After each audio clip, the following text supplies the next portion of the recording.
വീണ മോളുടെ അമ്മയല്ലേ, മോൾക്ക് അമ്മയോട് കളിക്കുകയും ചിരിക്കുകയൊക്കെ ചെയ്യാലോ. വീണാമ്മ എന്റെ അടുത്ത് വരാറേ ഇല്ല. എന്തെങ്കിലുമൊക്കെ പറയാനുണ്ടെങ്കിൽ കുറെ ദൂരെ എന്നേ പറയുള്ളൂ. മോളുടെ അച്ഛൻ മോളോട് സംസാരിക്കാറില്ലേ? അപ്പൂപ്പൻ ആരോടെങ്കിലും പറയോ? ഇല്ല. എനിക്ക് ഈ അച്ഛനെ ഇഷ്ടമല്ല. എനിക്ക് എന്റെ ഹരിയച്ഛനെ ഇഷ്ടം. ആ സ്ഥാനത്ത് വേറെ ആരും വരില്ല. അതെ, ഇവിടെ അപ്പൂപ്പനും അമ്മമ്മയൊക്കെ ഉണ്ടല്ലോ, മോക്ക് ഞങ്ങളുടെ അടുത്ത് വന്നിരിക്കാലോ. എനിക്ക് പേടിയാ. പേടിക്കേണ്ട കാര്യമൊന്നുമില്ല മോളെ. അപ്പൂപ്പനും അമ്മമ്മയും കരുതി എന്താണെന്നറിയോ, മോക്ക് എപ്പോഴും സങ്കടമായതുകൊണ്ട് മാറിയിരിക്കുകയാണെന്നല്ലേ. നാളെ മുതൽ മോള് നോക്കിക്കോ, അപ്പൂപ്പ മുഴുവൻ സമയവും മോളുടെ കൂടെ ഉണ്ടാവും. നമുക്ക് അമ്മൂമ്മയും കൂട്ടി നല്ല കളികളൊക്കെ കളിക്കാട്ടോ. മോള് വിഷമിക്കണ്ട കേട്ടോ. മോക്ക് എന്ത് വേണമെങ്കിലും അപ്പൂപ്പനോട് പറഞ്ഞാൽ മതി. അപ്പൂപ്പനും മോളോട് പോയിട്ട് പുറത്തുനിന്ന് സാധനങ്ങൾ വാങ്ങിക്കാം. എന്നാ അപ്പൂപ്പൻ എന്നെ അച്ഛന്റെ നിത്യാമ്മേന്റെ അടുത്ത് കൊണ്ടുപോവോ? ഒറ്റ പ്രാവശ്യം മതി. അതൊക്കെ നമുക്ക് ആലോചിക്കാം. അപ്പ എന്നെ കൊണ്ടുപോയില്ല അല്ലേ? എന്ന് അപ്പൂപ്പൻ പറഞ്ഞോ? മോക്ക് ഇഷ്ടമുള്ള സ്ഥലങ്ങളിലൊക്കെ മോളെ അപ്പൂപ്പൻ കൊണ്ടുപോവാ. ശരിക്കും പറഞ്ഞാണോ? അപ്പൂപ്പൻ വാക്ക് പറയുന്നു. അതെ, എന്തായാലും രാത്രി ഇവിടെ ഇരിക്കണ്ട, നമുക്ക് അമ്മൂമ്മയുടെ അടുത്തേക്ക് പോവാം. അമ്മൂമ്മയ്ക്ക് എന്തോരം കഥകൾ അറിയാമെന്നറിയോ? ഒന്ന് കേട്ടു നോക്കണം. മോൾ എഴുന്നേറ്റ് വാ, നമുക്ക് അകത്തേക്ക് പോവാം.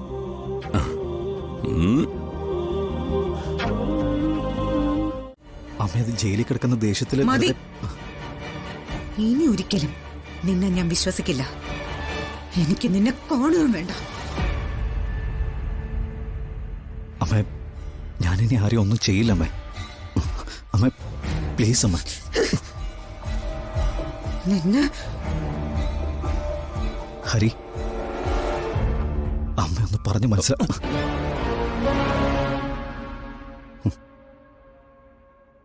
അമ്മ വാ. അമ്മാവനെന്തൊന്നും മിണ്ടാത്തെ? അമ്മയോടൊന്ന് സംസാരിച്ചൂടെ?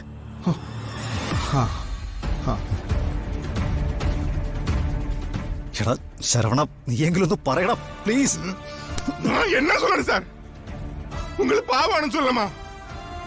அந்த நர்ஸ் நீங்க கொன்னதை யாரும் பார்க்கல. ஆனா நீங்க கொல்றதை நான் பார்த்திருக்கேன். நித்யாவோட அப்பாவை கழுத்து நெரிச்சு சுவாசம் பிடிச்சு கொல்ல நான் பார்த்திருக்கேன். ശരണം, ചുമ്മാ ഓരോന്ന് പറയല്ലേ. ശരവണൻ പറഞ്ഞത് സത്യമല്ലേ? അമ്മേ, ഇറങ്ങി പോവാൻ പറമ്മേ.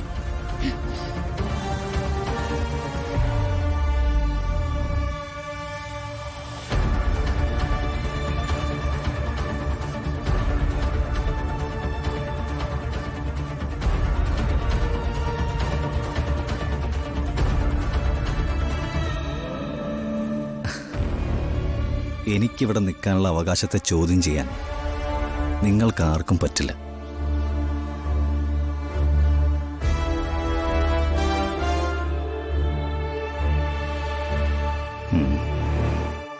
അവകാശങ്ങളെല്ലാം തിരിച്ചു പിടിക്കണമെന്ന് ജീവൻ തീരുമാനിച്ചാലേ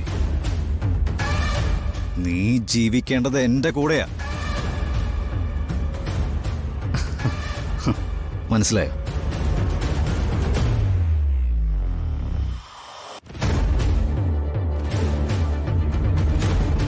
മര്യാദയ്ക്കാണെങ്കിൽ എല്ലാരും കൂടി ഒന്നിച്ച് തീരുമാനിച്ച് ഇവിടെ നിന്ന് അങ്ങോട്ട് സമാധാനമായിട്ട് ജീവിക്കാം നമുക്ക്.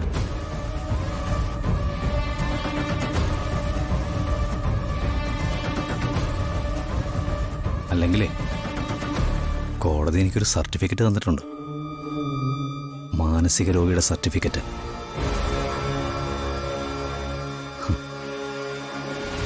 അതിന്റെ രൂക്ഷത നിങ്ങൾക്ക് കാണേണ്ടി വരും.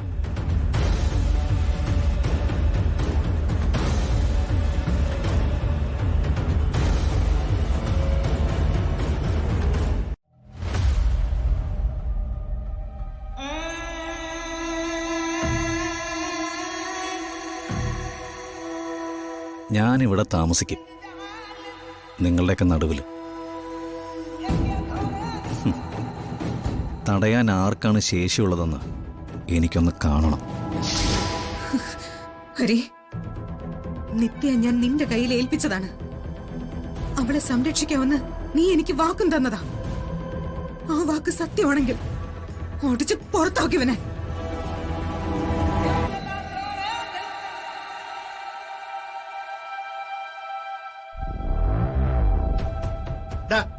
നീ എന്താ നോക്കി നിൽക്കുന്നേ? സുശാന്ത പറഞ്ഞ കേട്ടില്ലേ? അടിച്ച് പുറത്താക്കടാ ഇവനെ. ആ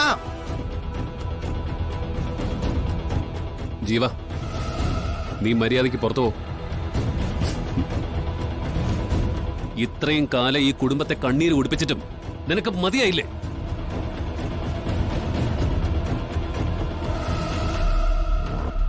പുറത്തിറങ്ങാനാ നിന്നോട് പറഞ്ഞത്. പുറത്തിറങ്ങാനല്ലടാ പറഞ്ഞത്.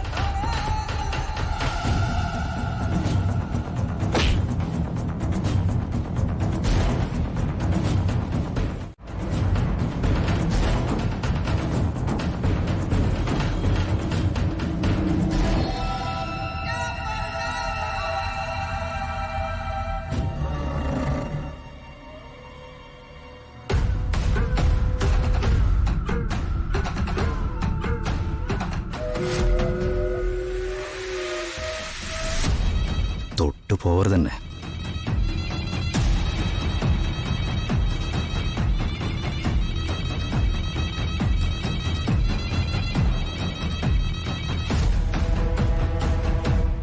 ഞാൻ പറയുന്നതിനെതിരാണ് നിങ്ങൾ ചിന്തിക്കുന്നെങ്കിലുണ്ടല്ലോ, ഇപ്പോ ഈ രാത്രി തന്നെ സകലതിനെ കൊല്ലും ഞാൻ.